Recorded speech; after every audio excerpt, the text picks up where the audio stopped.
अफसोस मुझे इस बात का होता है मैडम कि पाकिस्तान को हम जानते हैं, पाकिस्तान और इजराइल इस पूरी दुनिया में एक फेल्ड स्टेट है, और पाकिस्तान के आर्मी चीफ को, जिससे हमारे स्ट्रेटेजिक रिलेशनशिप, इसको अपना दोस्त कहते हैं, उस देश का प्रेसिडेंट उस शख्स को बुलाकर खाना खिलाता है अपने साथ जिसके भाषण से हमारे लोग मारे गए थे। तो क्या आपकी खर्जा पॉलिसी कामयाब हुई? आप देख लीजिए।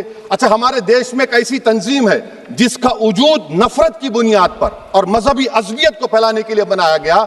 उनको तकलीफ है सेकुलरिज्म से, सोशलिज्म से, मगर हमारे संविधान के प्रियम्बल में लफ्ज सॉवरेन है। सॉवरेन का मतलब यह है कि हम खुद मुख्तार हैं, हम हाकिम आला हैं, हम अपने मुल्क के मुकद्दर का फैसला करेंगे। एक गोरा व्हाइट हाउस में बैठकर भारत की सीज फायर का ऐलान करेगा? यह आपका नेशनलिज्म है? अफसोस होता है मुझे सर। मैडम मैं आपसे पूछना चाह रहा हूं कि अगर एक चचा सैम ऐलान कर रहे हैं तो हमारी फौज पर क्या असर पड़ा होगा?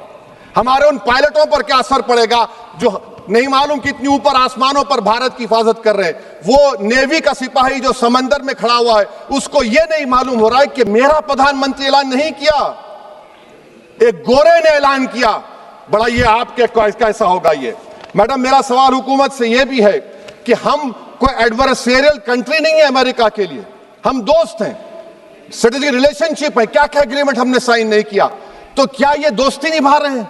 मैडम मैं हिस्टोरिकल एग्जांपल दे रहा हूं, क्रुश्चेव और टीटो। क्रुश्चेव ने दबाव डाला, टीटो ने कहा मैं नहीं मानता, मैं नैम ज्वाइन करूंगा।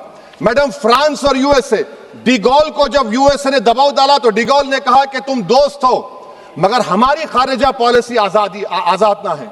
मैडम वहीं पर आप देखिए गुजराल साहब, जिसको कहते सबसे कमजोर थे, वजीर आजम थे, उन्होंने बहादुरी का मजारा है कि रिफूलिंग करने नहीं दिया। वियतनाम 20 साल यूएसए लड़ा मगर झुका नहीं, और हम उनको बोल भी नहीं पा रहे, उनको बोल भी नहीं पा रहे। हम तो कोई दुश्मन मुल्क तो नहीं है अमेरिका के, ये आपको समझने की जरूरत है।